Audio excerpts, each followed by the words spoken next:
quality food, quality entertainment, quality fun. You are on the fastest available route. Don't be afraid. I bring good news of great joy.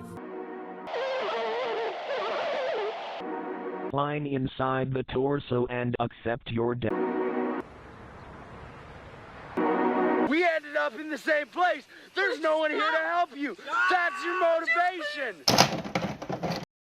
It's the summer of 1999. After a re-airing of the Iron Giant movie, people of all ages tune into a documentary that aired on the Sci-Fi Channel about a small town that has been experiencing paranormal events for the past 200 years. The documentary describes the town's experiences and theories regarding a former resident of the town that was banished and later executed for practicing witchcraft. Despite the woman being long dead, there were apparently multiple sightings of her throughout the town's history. The figure they all recounted seeing was a woman covered neck to toe in black fur, with limbs that closer resemble tree branches than the flesh and bones associated with a human. But even more frightening than that was how the woman terrorized the townfolk of Blair. From her stealing children and dragging them into the river, to a plague that befell the town in the 1940s. The woman, now called the Blair Witch, was believed to be responsible for all of the phenomena that occurred in this tiny town.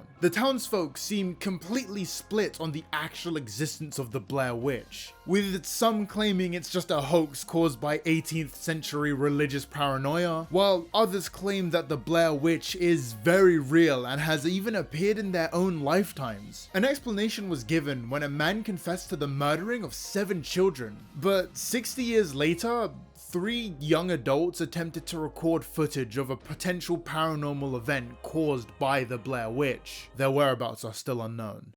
After the documentary's release, the discussion of the Blair Witch began to dominate internet forum talks, with people speculating over whether the story depicted was even real. The speculation seemed to come to a startling halt once missing posters of the students cropped up online. They were even in schools. As the story spread, it grew from just some forum talks to a bona fide urban legend. But what if I told you that everything that I just talked about was just one major publicity stunt? Part 0. The origin of analog horror. In some no-name university located in the swamps of Florida, 2 young and broke filmmakers had an idea that would change the way we consumed horror forever. However, movies are expensive to make, and with a budget of only $25,000, which is basically pennies, the duo of Daniel Myrick and Eduardo Sanchez had to get a bit creative with the marketing. It is really hard to explain how innovative of a marketing strategy this was back in the 90s. The last time this strat was used, the director got into some legal trouble because a lot of people legitimately thought the actors were dead. Nowadays, however, it's basically impossible to have a stunt like this pulled off without someone leaking it. From the way it was shot to how it was edited, the documentary was filled with a bunch of tropes found in this type of media at the time. Especially with those flashing lights, oh my god! Despite the filmmaker's super low budget, they managed to create this organic hype that didn't need a good Rotten Tomato review score or some big shots e-celeb to shill for it. Sherlock Holmes. Not exactly like no one's ever done it before. Well, we decided the most beloved characters in English literature. I'm not familiar with any other versions. Really?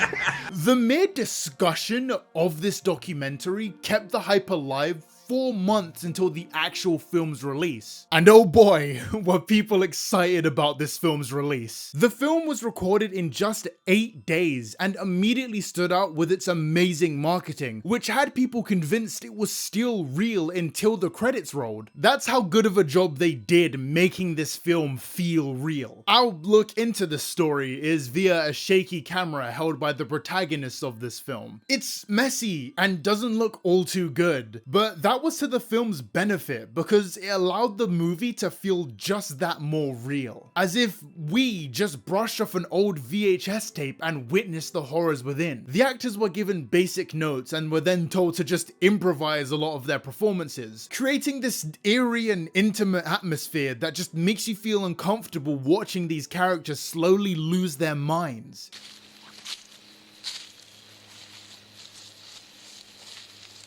Okay, here's your motivation.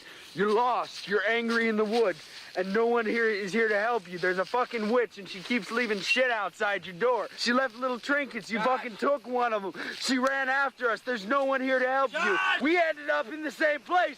There's no one here to help you. That's your motivation. That's your motivation! The way this movie was shot was revolutionary for the time, because there were only like 3 that were really shot this way beforehand. This was the beginning of the found footage genre, if you ignore all of the previous films that did something similar, but this one's the most popular, so it definitely still counts. It is easy to take for granted how creative this style of filmmaking really was at the time. This film came out right as portable cameras and ways to store footage were becoming more readily available. Now, 25 years after this film's release, there are multiple films that have a very similar style. Hell, I'd argue that by the late 2000s, the genre of found footage films became insanely oversaturated, with movies desperately trying to recreate the feeling of the Blair Witch Project. Oh, I'm so glad all of these police departments were kind enough to lend you the fucking footage for paranormal. Oh my god. Oh my god, I almost felt twice. God, this film sucked. While most Hollywood films did fail to capture the vibes given off by the Blair Witch Project, the internet was in love with the idea and would try their very best to do the original movie proud. While other film genres would usually suffer from a lower budget, this style of found footage horror thrived in it. It meant that they had to rely on different means to scare people instead of fancy effects and jump scares. And this isn't me trying to own all of the media illiterate people who enjoy that stuff, because I do too. I also just think that found footage horror opened up a new way to play on someone's fears, which is exactly what Marble Hornets did. I know it's probably weird to start my next paragraph by saying I feel bad for Marble Hornets, but I really do. It has a really good concept and does a good job scaring people. But the main source of that fear is this elongated bastard. Slender Man has not been scary in over a decade, so properly getting immersed in this takes quite a bit of time. But once you do, I think this series is incredibly unsettling. Marble Hornets relies on the primal fear every human has, and that is the fear of being watched. Slenderman, or his much cooler name, the Operator, is rarely, if ever, in the middle of the screen, as if he himself doesn't want to be observed. He's practically forcing the audience to find him when he's on screen, making you second guess yourself constantly throughout the series. With just how many times something like this happened, you have to wonder just how many times Alex's camera didn't see him. How many times has the Operator appeared when Alex truly thought he was alone with his thoughts? Thoughts that would begin racing as he realizes that he can never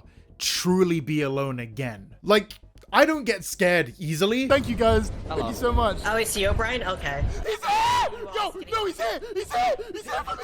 No! But even I get a little uneasy watching someone become an anxious mess because of the Operator's shenanigans.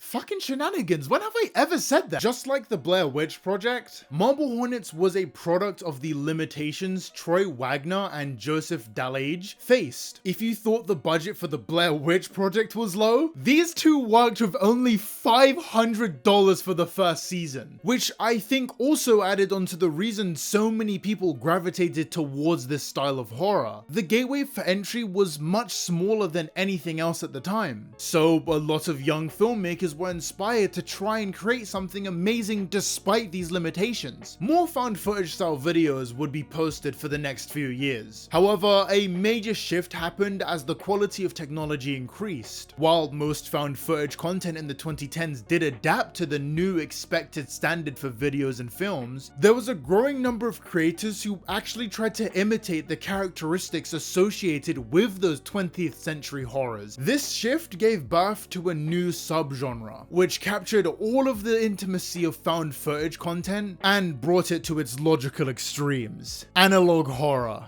But before that, look at these numbers. Aren't they just pathetic?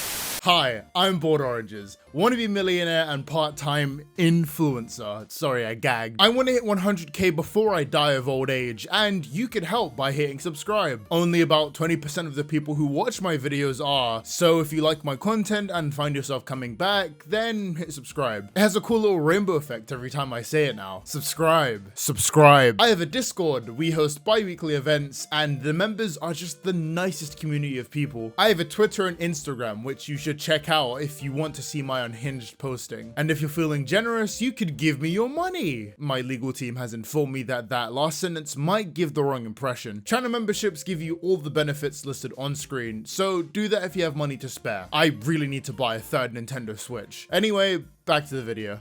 Bored Oranges! I'm a stupid uneducated idiot head and I have no idea what analog horror is. What is it? Well, dear viewer, let me tell you that analog horror is a lot more complicated than I thought. The characteristics most associated with analog horror is the 90s aesthetic. Stuff like low fidelity graphics, VHS tapes, the HIV outbreak. But that doesn't really help because it led me to ask dumbass questions like, was Stranger Things an analog horror? And a follow-up question of whether or not I was dropped on a head as a baby. The reason that Stranger Things isn't an analog horror is due to the way it's filmed and shot. Analog horrors, most of the time, try to get their videos looking and sounding like they could have been released in the 90s by either using the technology available at the time to record, or by doing some movie magic and turning this 8K 120 FPS recording into the most crunchiest video you've ever seen. As I explained before, the Blair Witch projects had a certain vibe that made me uneasy. Analog horror attempts to do the same in various ways, playing on deeper fears that aren't really given much attention in mainstream horror media, like the immense guilt and shame felt after making a mistake you can never really go back on. But before I start talking about that anxiety train, I need to start at the beginning of analog horror's renaissance. That began in the late 2010s. Let's start with the FNAF VHS tapes. The Five Nights at Freddy's games are something I couldn't give less of a shit about. It is so good, and I love the games oh so much despite me never playing them. All joking aside, FNAF is popular for a reason. It's probably the biggest series of horror games ever, and also created a new genre of horror, mascot horror. VHS style videos of FNAF have existed far longer than Squimpus McGwimpus's, but I don't think there's a bigger analog horror about FNAF than this one. And honestly, I was quite curious considering I think FNAF's lore is really interesting and has a lot of potential to be very scary. The games left me shaking after the reveal of, I haven't played the games. The main question on my mind for this one is how the hell are we gonna get even scarier than dead kids being shoved into animatronics? The first video dropped only 4 years ago, right before the unfortunate times, and is beloved by a lot of people. It also has a lot of tropes we see in other analog horrors. The first tape starts normal enough, but then this happens at the end. Word, until it is completely removed.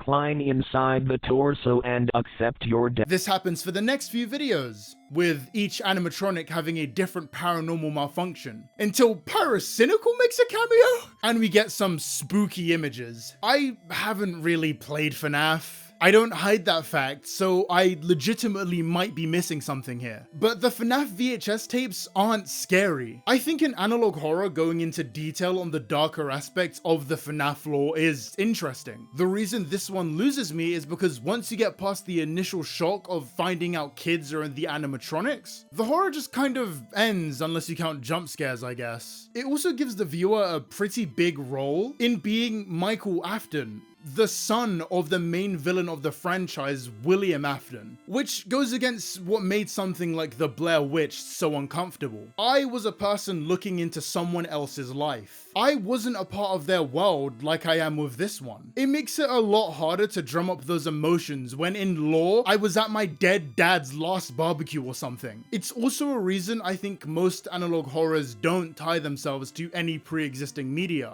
as now the series cannot stand on its own 2 feet, especially when it is something that has its own complicated lore like FNAF. Oh, spoilers by the way, I probably should have said that earlier. Like, I'm writing this part after watching the VHS tapes again, and I still feel like I haven't watched it. I do want to point out that the first few videos released was when Scumpus Moogumpus was like 17. So I won't be too harsh, and again, I haven't consumed a lot of FNAF media, so maybe I just don't get it. And it's actually really good. The main reason I spoke about this one is because it has a lot of problems seen in a few of the other analog horrors I'll be talking about. And the best way to emphasize what they do so well is by pointing out what other analog horrors don't. Like... Ew!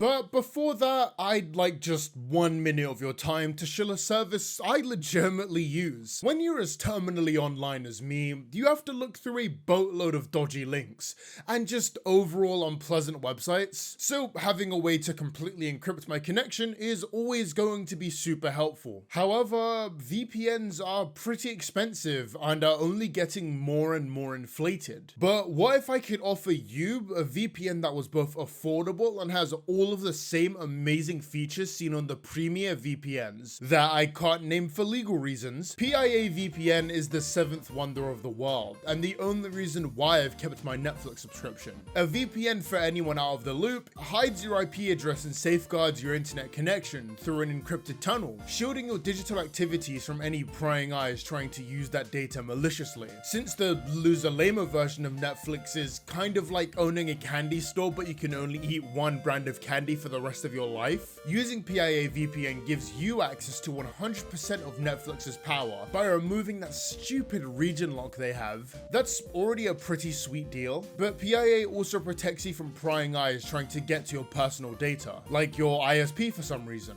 Why do they do that? Are they stupid? Be gone, personalized ads. This service is available for an unlimited amount of devices, so you can do what I do and have your housemates leech off your subscription year-round. It has really good compatibility with most devices. My actual internet speed isn't hindered heavily when using it like it has been with other VPNs, and they also have a 30-day money-back guarantee. Whoa! I'd expect nothing less from the world's most transparent VPN provider. So buy it now, right now. There is absolutely nothing to lose, especially when you use my link in the description for 83% off and 4 whole months free. So check out PIA VPN using my link in the description. It not only helps the channel, but it also gives you a great deal. Now back to the video. Oh, I can just imagine how pretentious I've sounded for the last 5 minutes, but I promise there will be a point. Urban Spook to me fails at every turn to actually be scary. There isn't too much info on the creator, that's a pretty common trend for analog horror creators, but I don't want to spend too much time focusing on the artist when I could be focusing on the art. On a brief glance, the art used in Urban Spook is really appealing. It's very different to the type of art I usually see, and that makes it stand out even more. That is the only positive thing I will be saying about Urban Spook. The setup for this one is that the police have compiled evidence of a serial killer's actions and behaviors into a VHS tape that we are now watching. That's about the level of explanation needed for one of these, and it's good that Urban Spook kept this very vague. They don't show this level of restraint for the rest of the story, however. In the first video, we are given an, and if I'm being honest, unnecessary amount of detail for the killer's first murders. One thing that only gets worse as the series goes on is everything being over-explained when doing the exact opposite would have worked much better. The human mind is a terrifying thing once it's actually given the freedom to imagine the process behind these murders, or visualizing the outcome of the killer's actions. By explaining each and every kill in such graphic detail, it ends up losing its intended effect. Instead of me wondering how a process was done, I'm instead wondering why the police's documentary would have stock eerie music playing while detailing the brutal deaths of innocent people.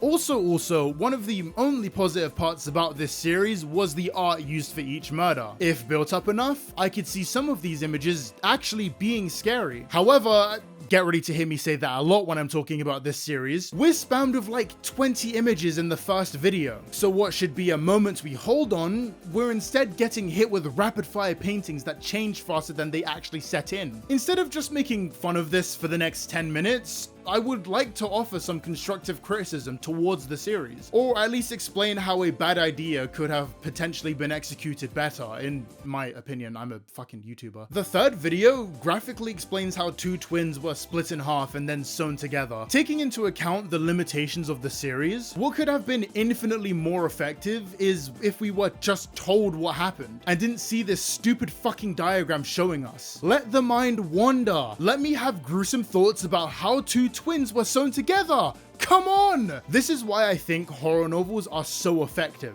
because someone will always be able to imagine something way more fucked up than if the author gave them exact details. What's weird too is that some kid's story is being told where he went to record something with his camera. What could have been done here is showing Corey's perspective. Maybe hide the killer's face, because by showing it, you're already lowering a lot of the fear factor allowed here. Then have nothing but brutal screams of the kid being heard before the camera footage is cut. I think that's actually scary. There's also the 911 operator video that is just so close to actually being scary. For people who haven't seen it, I'd like to play a little bit to show you what I mean. Isabel Jackson.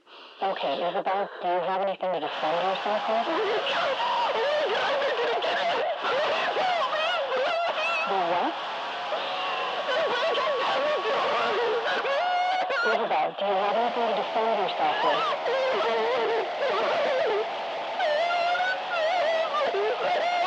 Isabel's wails being the final thing heard from her is actually really chilling, is what I would say if the structure wasn't completely fucked. Before we get to the call, we are actually told exactly what happened in insane detail, and even how Isabel was murdered. I feel like I'm repeating myself here, but how about starting with the call and then the final bits is the killer doing what's described, but you can only hear it, so you'll have to fill in the pieces yourself. Then you could use the sounds of, I don't know, the chainsaw as the backing music for the rest of the video. I'm trying not to spend the whole video complaining about this, but there is still something I have to talk about. One thing that made the ending to the Blair Witch Project so good was that we never see the Blair Witch, and because of that, we end up creating our own image of her, making her much more personal and more likely to create some type of fear out of the person. Imagine if there was never an image from the painter. We just had the kills to go off and try to create the image. What would you think someone willing to do these things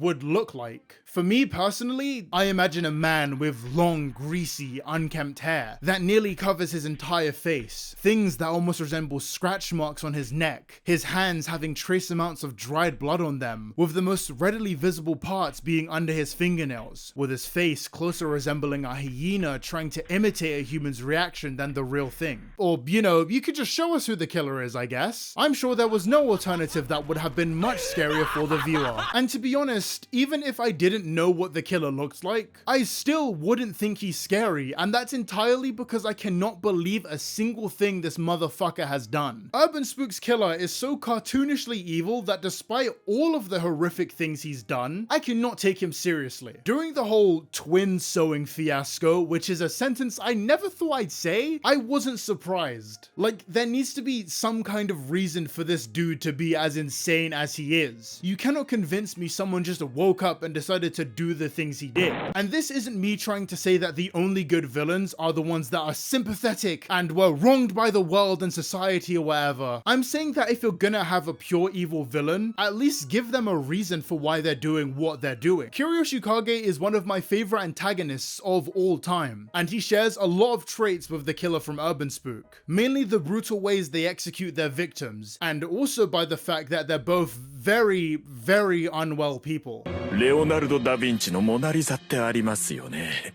あれ初めて見たとき、なんていうか They're both pure evil characters, but the reason Kira works is because he actually has a reason for why he kills. Sure, Kira's sole reason for doing these killings is because he's managed to delude himself into thinking that he should be allowed to fulfill these urges, but that is way more interesting than a character who just does it because they're that evil and want to make the most gruesome deaths ever. Like, it doesn't even need to make sense logically. It just needs to make sense for the character. 90% of 20th century Disney villains are pure evil and still had a point. Either power, greed, or not wanting to be usurped. Frieza from Dragon Ball wants to rule the whole universe. These are super one-dimensional, but it's why these characters act this way. How am I supposed to even take this character seriously when I don't even know why they're doing it? There isn't a single well-written character who just does things for the lols. Basically, characters need motivations, thoughts, and beliefs to be compelling. I've spent far too long explaining why this series fails at almost every single angle, and honestly, I did feel bad when I started writing the notes for this video. But then I found out the creator of Urban Spook just did this for promotion. So why should I feel bad when the creator literally didn't give a shit? The way the actual series is portrayed is another one of the good parts about it. It just sucks to see it wasted on something that didn't utilize it properly. But what if I told you there was a series that took full advantage of this style?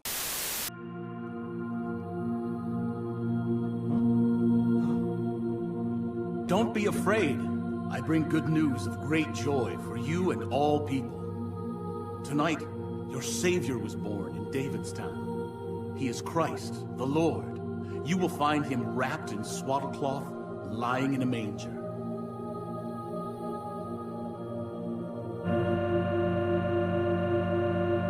Alex Kistar is the complete opposite of the painter from Urban Spook. He was already a fan of analog horrors such as Local 58, Gemini Home Entertainment, and Walton Files, which I will be talking about later. So when he did decide to make his own, he fucking cooked. This video was never supposed to be a huge in-depth review of each and every analog horror I spoke about today, but Mandela Catalog was so good and so meaty that I almost lost sight of the original video title and just spoke about how good that was for an hour, because this is by far my favorite analog horror. See, there's a big asterisk in the script because I actually changed my mind halfway through the video. We're too early for that. On the surface level, none of the Mandela Catalog videos are all that scary. Again, like a lot of these horrors, the visuals are very limited. But what saves the series is the main antagonists? Like Laurel? I don't really know. Alternates aren't bombastic, flamboyant horror villains. They aren't camp. They act more like a plague than anything else, with them sharing an uncanny similarity to human beings. They walk like us, they talk like us, they want to be us, which is like kind of weird. Oh, whoo. I'm an adult. They could be posing as your neighbor, your mother, just anybody on the planet, and you would never know until it's far too late. Their main goal is to assimilate into human society by killing off their original counterparts. And even then, this isn't done in a conventional way. In Volume 1, a person called Mark Heathcliff receives a call from one of his friends, Caesar. He explains how his mother had suddenly passed out after screaming and needed to be taken to a hospital. Ignoring how little Caesar's story makes sense, I really want people to hear just how he sounds. He has your doors and windows locked? What the broadcast told us it is? Yeah, that's the weird part.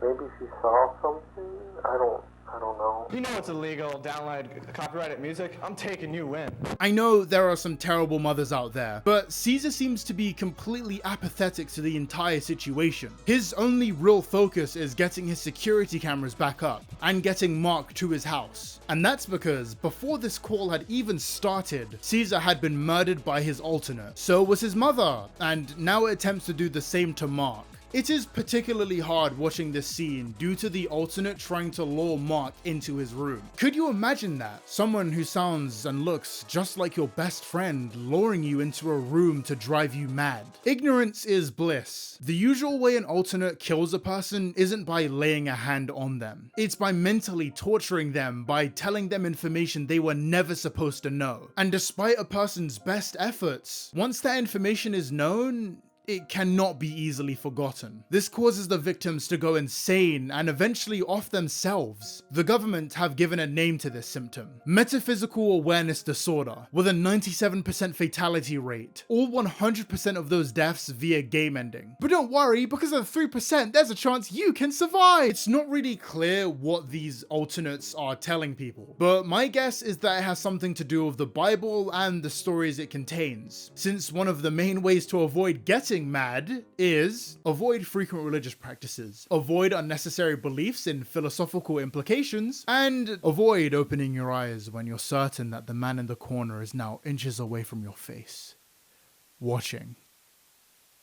Yeah, I don't think I'll be sleeping tonight. All of the information we have comes from the old PSAs about alternates, when the outbreak was still relatively new. It's even kind enough to show us some examples, some very intimate examples. That's weird. I think the main reason alternates work so well as horror antagonists is because a lot of their acts are entirely psychological. I mean, just look at the way this one fucks with Thatcher. They know way too much, both about the people they stalk and about the history of humanity. We can understand something as simple as being stabbed to death or beheaded. We have a lot more trouble understanding what someone could possibly know about our reality that makes them game end. And therein lies the mystery and root of the horror within the Mandela catalogue. We don't know what these victims are being told, just that upon learning them, they game end, and that we most likely would do the same in their position. During any major incident that occurs in the world, there's always a lot of posts about people sending out their prayers to the victims. In this world, that is objectively one of the worst things you can do. In fact, you're probably next, without even needing to be told or shown.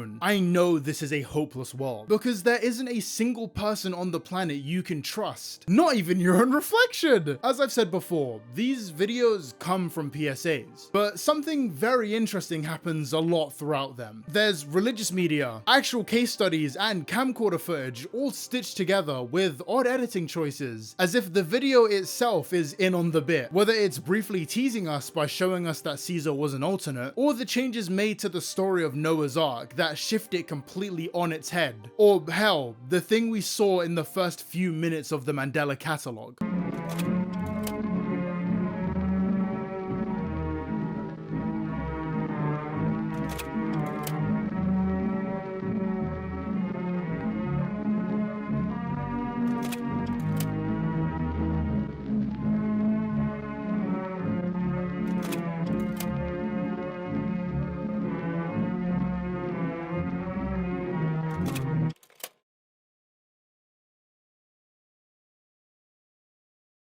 Through the videos, we find out that any technology that can show faces are outlawed. We're never really given a reason for this, and that was intentional, because the video we all just watched had been tampered with. Not by a person, but by the alternates. It's the reason that people documenting them are wanted by the FBI. It's why the PSAs give such bad advice when dealing with the alternates. And it's also why the number of alternates are supposedly going down. The phrase "don't trust anyone" isn't limited to people anymore. From the news, to cartoons, to PSAs telling you to off yourself, there is truly nothing you can trust. And the influence of the alternates over media doesn't stop at the fictional world of Mandela Catalogue 2, since millions of people in the real world have become a victim of that deceit as well. The fear of not being able to trust anything you're told extends to the people in the real world, so you can truly understand how terrifying it is for these characters whenever they get a call or manage to catch something on camera. We're put into the same mindset of questioning whether or not anything we just watched was what really happened, if everything we've known and will know is even real. When it's portrayed this way, it's not hard to imagine that so many people are acquired mad, because the people in the real world have it now in a sense. Oh, it's decanonized? fuck. When I say why analog horror works, this is what I mean. The entire time I was watching, I was constantly questioning myself and my judgment of what I saw, or how this world works. I became truly immersed and was even made uneasy at times because of the intentional choices made by the creator. I wish I could go more in depth, but that would murder this video's runtime. I'm trying to stop myself from saying something insane like Mandela Catalog is the best analog horror ever, but really, it might be. This series is a byproduct of other amazing analog horrors that I unfortunately won't be talking about in this video. And it shows. The creator clearly has a passion for this genre, and the skill to express that in a way that clearly has inspired a lot of other people, whether that has caused them to make their own horrors or talk about them. Ask anyone to name the top 5 analog horrors, and this will usually be the first they say. And it's not even finished yet. That is the crazy part. If Mandela Catalog can nail the landing, we win. I'm not sure if I have done a good job conveying this, but analog horror is a rising tide. Once someone has figured out something or done something differently, people incorporate that and do their own thing with it. And I can't help but appreciate that even in the analog horrors I don't like. Because I'm sure they did touch someone else and they made something amazing. Like our second analog horror. You are on the fastest available route.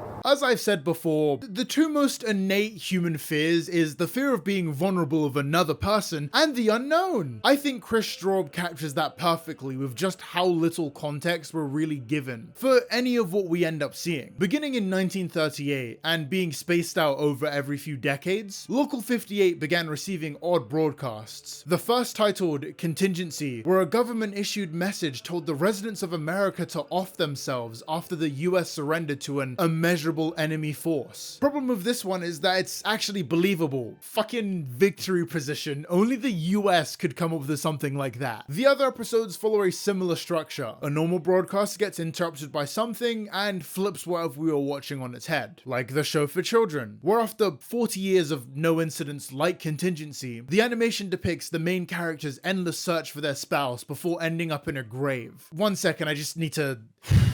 The third hijacking happened only a decade later, where a calm and relaxing skywatching broadcast turns into this.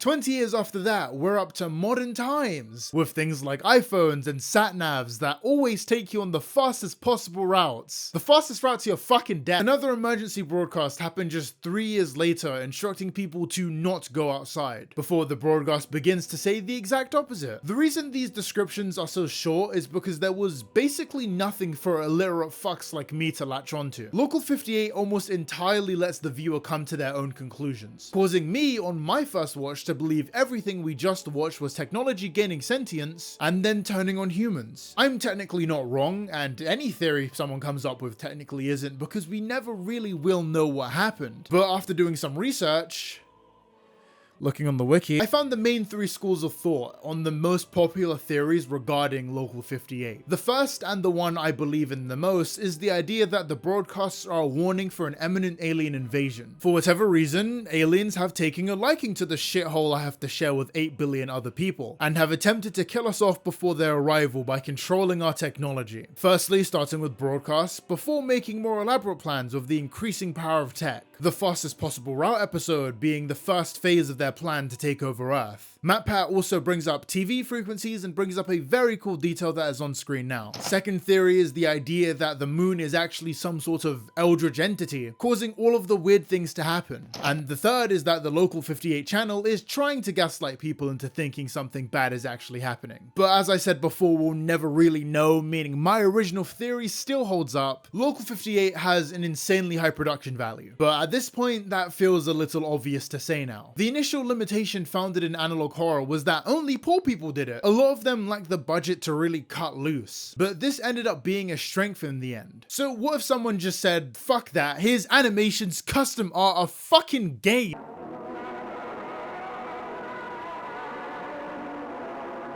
Have you ever felt guilty about something? No, I'm not talking about something small like when you pushed a pregnant lady down the stairs. I'm talking about real, lingering guilt. The type that keeps you awake at night. The type that you think you'll never be able to get over. Walton Files on the surface level looks about as interesting as supermarket branded digestives. Like, it definitely tastes a lot like the original, but it just doesn't hit the same, you know? The plot of this one is the documentation of the now defunct business, Bond's Burgers, which was known for its animatronics. No, and was inspired by FNAF. No.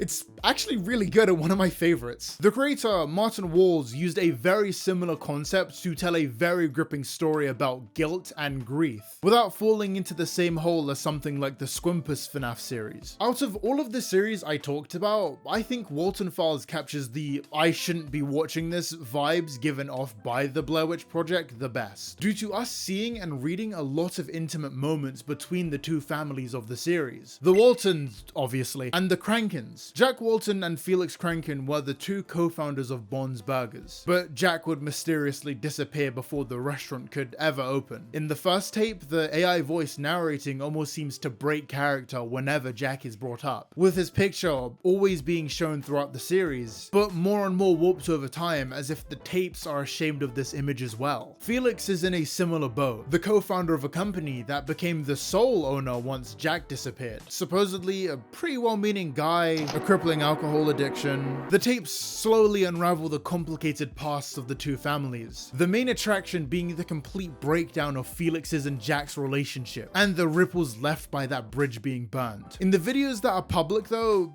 there seems to be an effort to avoid bringing that up, but little bits of it drip out for a few milliseconds sometimes. Maybe part of a YouTube link that feels oh so small but then leads to this.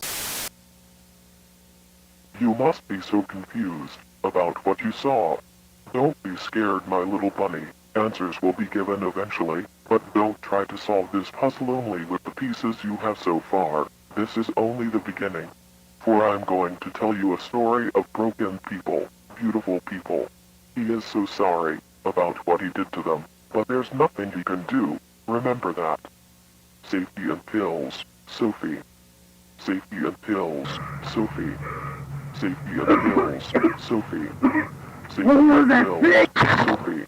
Felix always had a drinking problem. It was brought up repeatedly through the tapes, and while people only thought of it as a bad habit, his wife Linda started documenting his weird behavior. Felix drank a lot yesterday. This has been a problem for a while. He is a good person, but doesn't want to address this. It's getting worse, but he doesn't notice. He feels bad about it, but doesn't try to change. It's getting worse. He's so submerged with their project that he doesn't realize how much damage he's doing to himself, how much damage he's doing to me. He keeps going to places only to drink. Sometimes he even stays at the warehouse for the sole purpose of drinking. He doesn't listen. He never listens. I don't know what to do. I don't know what to do. I am so worried. I just cannot help. People around them started to notice this problem as well. A lot of them chalked it up to a bad habit and never looked more into it, unintentionally isolating Linda, forcing her to deal with Felix's implied abuse until she finally broke, writing one final letter before disappearing from Felix's life forever. What's so interesting is that any real detail on what Felix did was blacked out. Again, as if Felix or someone else was ashamed of this. The same effort could not be put into what happened next, however. Felix was supposed to pick up Jack's two kids from school the day Linda left. left. Felix's bad habit sprung up again, and maybe at the worst time, as he attempts to drive the kids home completely inebriated. There is a part of Linda's final letter that is so chilling, with her telling Felix that she was going to rebuild her life while she could, and that Felix should too, completely unaware that tonight was the night that Felix would lose that chance forever.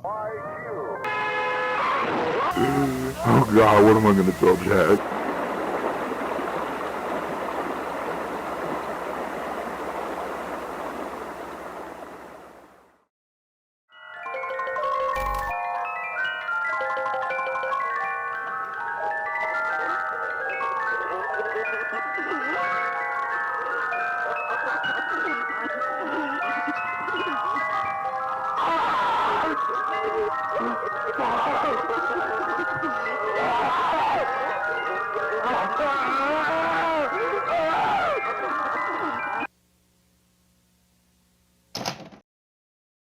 This is where the themes of guilt are the most prominent in Walton Files, as both Felix and the tape we're watching this on make a point out of the fact that Felix will never be able to move past this. The video changed the dialogue moments before the crash, while Molly originally comforts Felix, it's changed to one line that holds so much weight: "It's all your fault." I'm not sure what the fandom's consensus on Felix is, but I can't help but feel bad for him. Did he just murder 2 children? Yes, but who doesn't sometimes? I don't think the takeaway from Felix's side of this was, oh my god, he's such a piece of shit for all the stuff he did. I think it's the idea that things that may seem small and insignificant at first can snowball into something much, much bigger that also lead to dire consequences. Felix ran from his problems by becoming an alcoholic. As Linda said in her diary entries, he didn't address these clear issues, and now look at the result. As Scritus elegantly put in the notes of the script, you don't have regrets until you can no longer change the outcome. 2 dead kids, a missing co-founder, and the unknown consequences of his actions. I can't sleep anymore. Please open the door, sis. Please open the door. Felix! Felix and Linda never had any kids. Jack had 3 kids with his wife Rosemary, 2 of which... Could you imagine what that would do to a person? Losing 2 of your kids in just a few hours, and the only person who could give you answers is nowhere to be found. Could you imagine what that would do to your psyche? With all of that grief bubbling up inside, who knows what would be swirling around in Jack's head? If only I did this differently. If only I got them from school instead. If only I never trusted that drunk bastard to do the most basic of tasks. If only I could bring them back. Jack, after this incident, seemed to experience the first 3 stages of grief, all at the same time. Denial at the fate of his children, anger at the man who caused their death, and making deals with something or someone to make everything right again. During the facial recognition part of the final tape, we see Jack's face become imposed onto the Bond animatronic, and he wastes no time taking his first victim. A figure I believe is Jack then begins to have a talk with Susan. What's really noticeable is how vehemently he denies Susan's death. Dead? No. It was the only moment he didn't seem completely in control of what was going on. However, he is able to return to a calm demeanor just as quickly, claiming Susan will be reborn and beautiful. Something similar happens when a worried Rosemary comes to the restaurant one day in search of her husband, but he doesn't call out. Instead, Bond does, claiming Rose broken and that he would fix her and make her beautiful. Just like he did with Susan. When she woke up, she felt beautiful, but on the inside, it felt like every single part of her body was bleeding. This didn't stop here, however. Bond's kills almost seemed targeted. When Ashley was the only person stuffed into an animatronic, the same thing with Charles and Susan. Grief is a scary thing. It can cause people to act irrationally and do things that are completely self-destructive in order to feel something, anything that isn't this pit of regrets. After the death of his 2 children, Jack couldn't move on and attempted to rebuild his family by preying on innocent people and shoving them into animatronics. I don't think it was a coincidence that Bond killed 2 women and 1 man for his little band. It eerily mirrors his old family. Before the madness,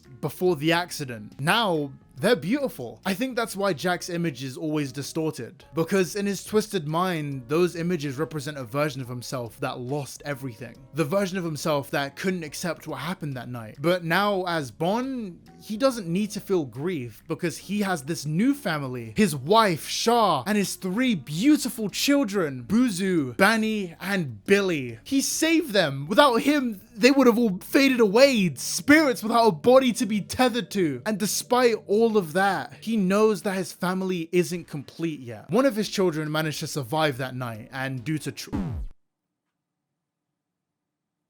blood what? Her name is Sophie, the last remaining Walton. While playing Bunny Farm, Bon's victims try to communicate to her, all quickly cut off by Bon, but she mentions a lot of them looking familiar. Bunny Farm is an interesting video you should watch yourself, but what I want to point out is the hidden tape titled Lucky You. Firstly, repeating the same phrase before cutting to a monologue by Bon. Oh, can't you see? I made them beautiful. I don't know how. I didn't even mean to, but I did. They tried to talk to us through analog. They will be heard. This is their cry for help. Besides, they want us to know what happened that year, but we must be patient. Look, they are filled with life. They dance to the music. They laugh and sing along. They're perfect. They are beautiful. They will see you soon, Sophie. This is the second time we're really able to see how Bon has managed to convince himself into thinking that he is doing the right thing. Because of his grief, and what I think is so fascinating about this is that we now see how Jack has almost become like Felix in a way. He lost his 2 children that night, but instead of focusing on what he still had left, drowned in his own grief and destroyed everything he had left in order to regain something that would never come back, leaving his remaining child without a mother or a father for most of her life. I won't say again that Felix's sins caused this, but it was Jack's inability to accept reality that led to the death of so many more people. Both Felix and Jack were running from something. The only difference between them, to me, is how they reacted on that night. Felix denying reality and moving on without really addressing his trauma, and Jack doing the complete opposite. Still denying reality, yes, but instead holding on to the past and what he had, justifying all of his actions by claiming he's making everyone beautiful. I think the first season did an excellent job showing people what happens when people don't address their guilt or grief, and how grief can completely distort a person's way of thinking when they believe they've lost everything. Can't wait to start talking about season 2. Wait, that's it?